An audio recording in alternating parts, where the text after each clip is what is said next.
Hello and welcome to Inside Politics. I'm Anastasiya Lavrina. In recent days, Armenia's Foreign Minister Ararat Mirzoyan was in Brussels, signaling a steady deepening of ties with the European Union. Armenian Foreign Minister met with EU Commissioner for Defense and Space Andrius Kubilius in Brussels on April 14. The meeting comes just weeks ahead of the upcoming first ever EU-Armenia summit to take place in early May. At the same time, the normalization process between Azerbaijan and Armenia formally continues. Contacts are ongoing, including at the level of civil society, with dialogue platforms and reconciliation initiatives gaining visibility online. But behind this activity, a more complex question is increasingly emerging, both in analytical cycles and across the media space. Who is actually shaping the framework of this process today? As Brussels increases its engagement, Armenia appears to be actively diversifying its foreign policy, a move widely interpreted as an attempt to reduce reliance on traditional security partners. For Azerbaijan, however, the expanding EU footprint raises a different set of questions about balance, neutrality, and the long-term implications of external involvement in the region, historically shaped by competing powers. And this is where the discussion moves beyond diplomacy, because the South Caucasus today is not only about peace negotiations, it's about alignment, influence, and the future configuration of regional order.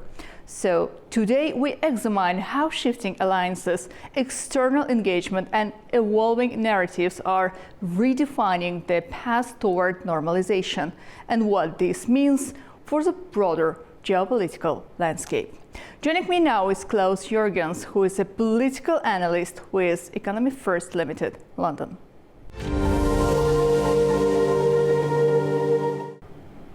Klaus, warm welcome to Inside Politics. Thank you very much, Anastasia. Absolute pleasure. Thank you very much. So, as we approach the upcoming EU-Armenia summit and the European political community meeting in early May, how would you describe the current political atmosphere surrounding these events? Are expectations more symbolic or substantive?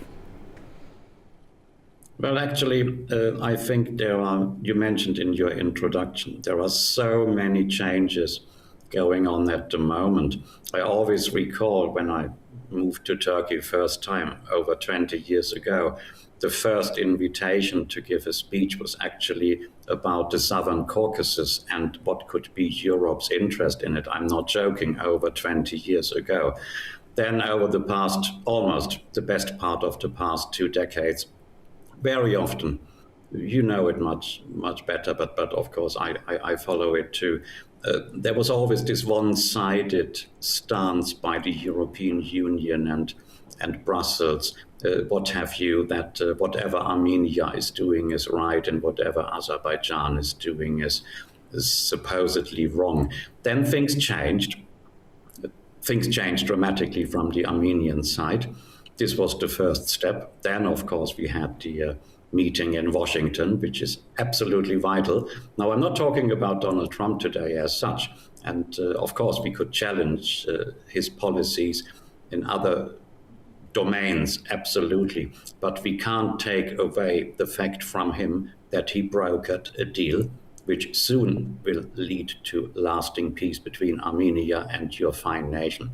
So where was Brussels in all of this? I think this is your real hint at the question. And I don't want to be cynical here at all. Brussels was nowhere to be seen because they had to get used to this new situation that there will be a conciliatory phase between Armenia and Azerbaijan, and that actually Washington is not against it, and that actually this could lead to a new lasting peace and economic prosperity in the entire Southern Caucasus and beyond.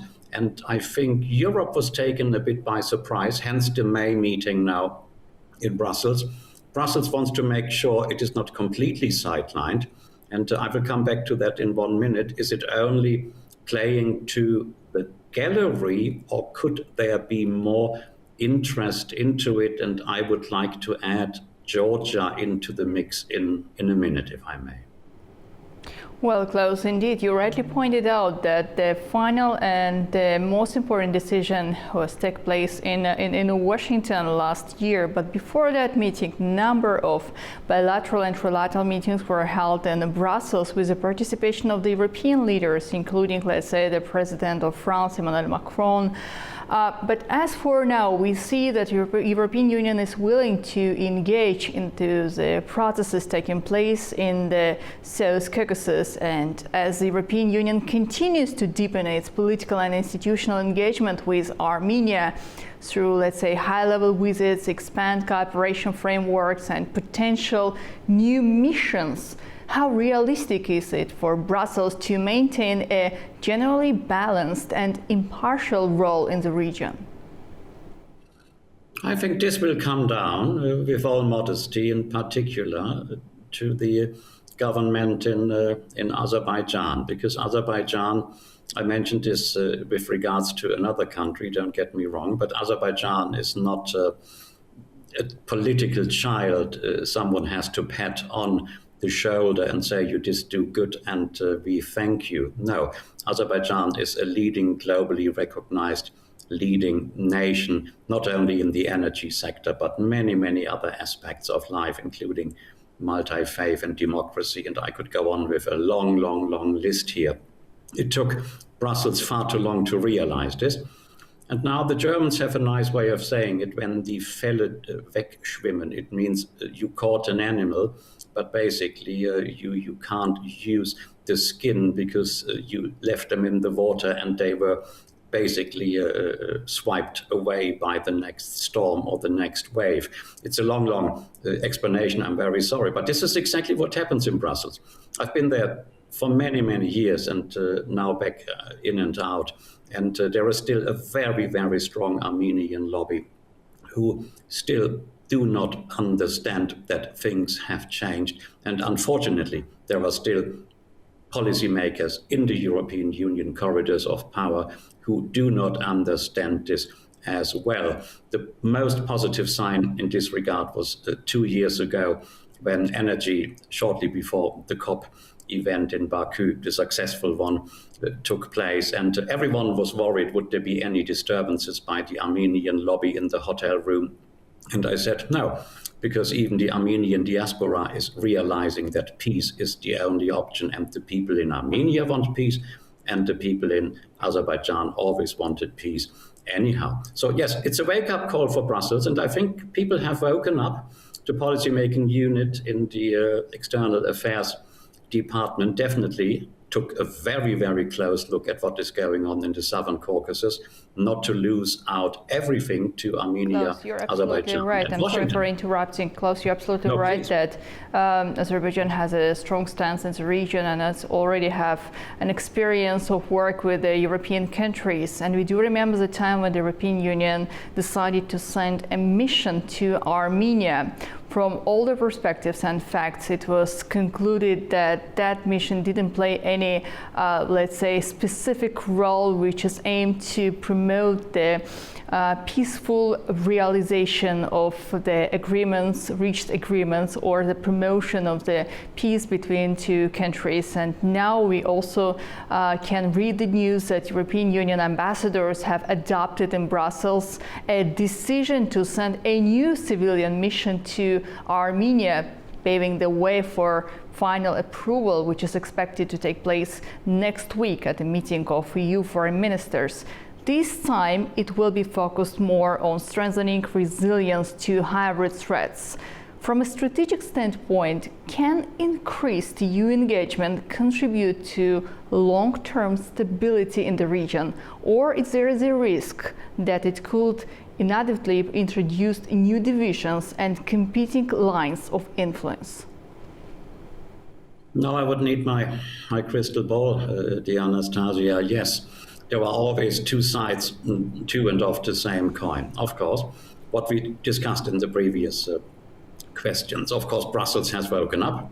You and me probably agree. And now they want to leave their footprint in the region, and they want to start with Armenia. And I am actually not entirely against it, because if those few remaining segments of Armenian society, with all modesty and respect, not meant negatively, segments, groups in society, who are a little bit skeptical about the entire peace process between their nation and Azerbaijan, and who might even be a little bit skeptical about what is going on in Washington with recent events not too far away. Now, if Brussels steps in and Brussels says, okay, we do send a mission and we do take a look, and if, what I assume, the vast majority of Armenians and the Armenian government and stakeholders is in favor of a lasting, irrevocable peace between Armenia and Azerbaijan, I think actually it could convince those last few hardliners to say, okay, Washington did it, now Brussels did it, so we have to give in, and we want peace too. It's the best for our nation, and I will come back to the economic dimension in a minute. Now, but yes, don't forget, if you and me now would visit the European Parliament and we would hold an event about the future of the peace treaty between Armenia and Azerbaijan, yes, of course, you would have some people coming in and say, no, Armenia was always right and the Armenians did everything wrong. They are still there. But the only way is to engage with them and take the wind out of their sails, another English saying, and that is the way forward. Now, I would say, let the Brussels people go, let the Brussels people make a decision and see what's going on.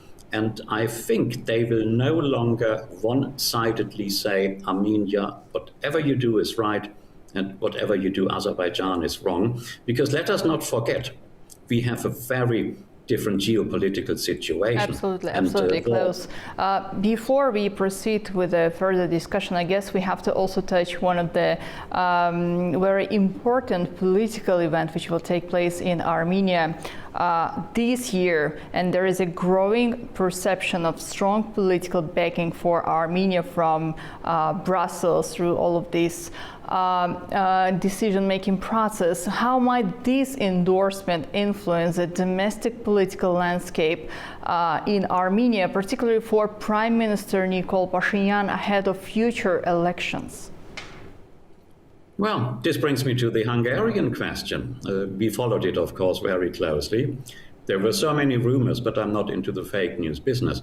Now, some people said that Brussels actually was very happy to see Viktor Orban go, and actually that some of them lobbied behind closed doors with civil society and politicians and stakeholders to make exactly that happen. But this would lead us to a totally wrong conclusion about modern politics. When an opposition party wins by a landslide victory of over 2/3, and even if there was a little bit of meddling from the side of the EU via media, via NGO events and statements and inviting opposition leaders to Brussels, what have you, the people have spoken, and the people have spoken for change, and that is democracy. Now, I do not see that any attempted meddling by Brussels in the upcoming Armenian presidential elections will actually yield any huge result. A, the Armenian people, like any other nation, have woken up and they say, this is our country and we want to decide our fate. And B, there will be this latent mistrust to say, well, Brussels this time opts for one politician, maybe next time for another. People really have woken up in the Southern Caucasus in particular. And this time I'm more optimistic than you, perhaps, Anastasiya. I do not see that the EU will actually successfully intervene in blocking the peace process by supporting anti-peace process politicians on the side of Armenia. No, not really this time. But on the other side, with Armenia increasingly aligning itself with European structures, how might this shift influence the dynamics of negotiations with Azerbaijan? Could it affect positions on sensitive issues such as territorial integrity, regional connectivity, and long-term security arrangements? Well, I would actually say that if you would go back to the European External Action Service and would off the record ask now anyone, what about the Sangazur corridor? What about peace? What about Nakhchivan? What about Karabakh? I think behind closed doors and hopefully very, very soon, openly on the record, people would say Azerbaijan was always right and the past has to be the past. There's one huge issue, I come back to that, it is the remaining amount of landmines, of course. But now people have to look forward, and the EU should, that is my biggest wish, rediscover the Southern Caucasus as an entire region and not a number of separate countries, hence my point about Georgia. Don't forget about Georgia. And I think we spoke about this before. The EU could actually become a role model in this regard. Azerbaijan, Armenia, and Georgia, a small, minic economic internal market, free movement of people, goods, services, and finances. And why not? This would lead to peace and stability. It worked in the EU, in the EC. It can work perhaps elsewhere, but all three countries would need to be involved. I don't think that Brussels' involvement is aimed at sidelining Azerbaijan. I can give an interesting half a minute insight now. The Austrian Economic Chamber of Trade, via its international division, recently hosted a food and bakery show in Baku only a few days ago. Food and cultural diplomacy building bridges. Even if Brussels now goes to Armenia first, I think individual EU member states eventually will decide the way forward. And Austria, always a little bit skeptical, now apparently leading the way. Let France, Germany, Italy follow. So yes, cultural diplomacy could be actually become soft power. Soft power can be paired with hard power. Close, but indeed what you have just said, and another very interesting point is that during the 8th bilateral meeting of the Armenia Civil Society Platform, Prime Minister Nikol Pashinyan emphasized that Armenia will benefit from European integration regardless of actual EU membership.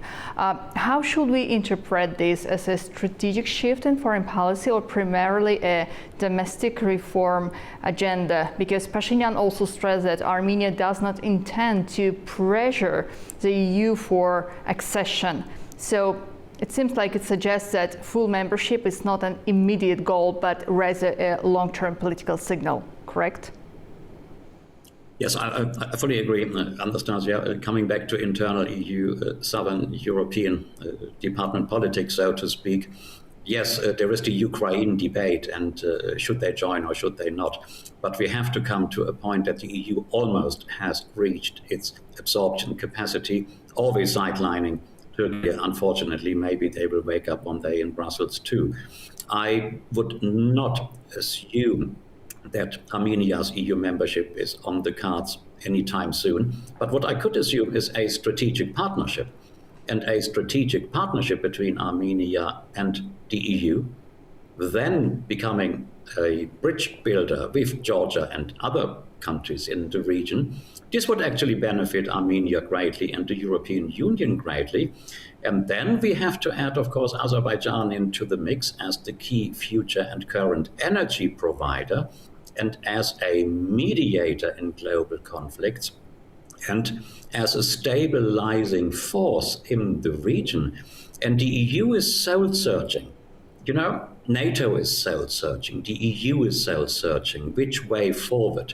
And a number of strategic partnerships with stronger partners in the Southern Caucasus would make the EU stronger, and eventually, of course, it would help to install peace in a long-term process, because once you have a strategic partnership with Brussels and there is a conflict in that region, the EU would basically have a little say in it. Not legally, it is not full membership, but you never know. Make it a strategic partnership, and then maybe the next step would be an association agreement, and why not?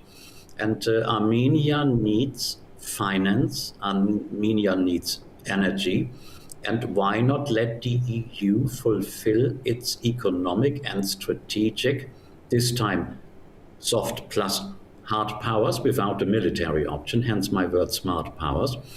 No, I think many things can actually happen. Klaus, in support what you just said from the economic perspective and energy needs of Armenia in the diversification. Recently, Prime Minister Nikol Pashinyan also pointed out that the crisis around the Strait of Hormuz could have had a much deeper impact on Armenia in terms of fuel prices, inflation, supply chain disruption, and etc. But it hadn't happened just because of the support from Azerbaijani side, railway routes through Azerbaijan, which is now existing. Can such practical benefits, especially in the context of global shocks, become a turning point in Armenia-Azerbaijan relations where connectivity begins to move forward? Absolutely. The narrative, if I may quote from your introduction, Anastasiya, you mentioned the word narrative already. Yes, there's a new narrative, and the new narrative is connectivity in particular.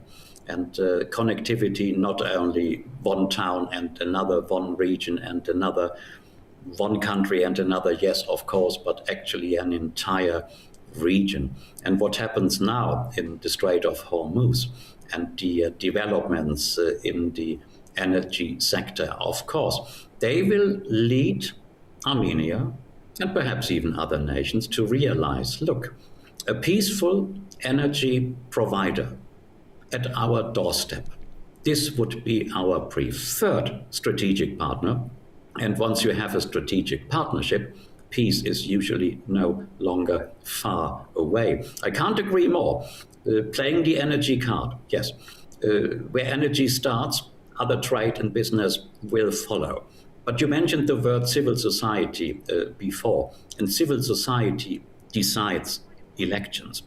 And Armenian civil society must be in favor of peace, same as Azerbaijani civil society. And there is still some work to be done on the other side of your border. And once the population has understood the relevance, regardless of EU coming or not, people will simply say, we want to have a regional stability pact, and we do it with Azerbaijan. And I always say it, and Georgia should not be forgotten. And yes, we should talk about Iran as well, of course. We have no time today, I'm pretty much sure.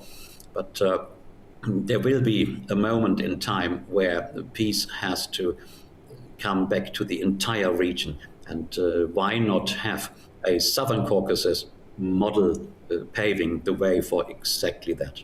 Absolutely, and you mentioned civil society. Just recently, the meeting was held between the representative of civil society, experts, journalists here in Azerbaijan, in Gabala, as we already have this tradition. And indeed, from that meeting, we can see that representatives of civil society are willing to see the peaceful coexistence and peaceful movements in developments in the region of the South Caucasus. So, Klaus, I'm more than sure that we will come back to the discussion of this important topic. But as for now, unfortunately, we are running out of time. And I thank you for joining the program today. Thank you very much for having me. Absolute pleasure. Thank you. Thank you very much. Well, you have been watching Inside Politics. Stay with us for more in-depth analysis on the forces shaping our region and the world. See you next time.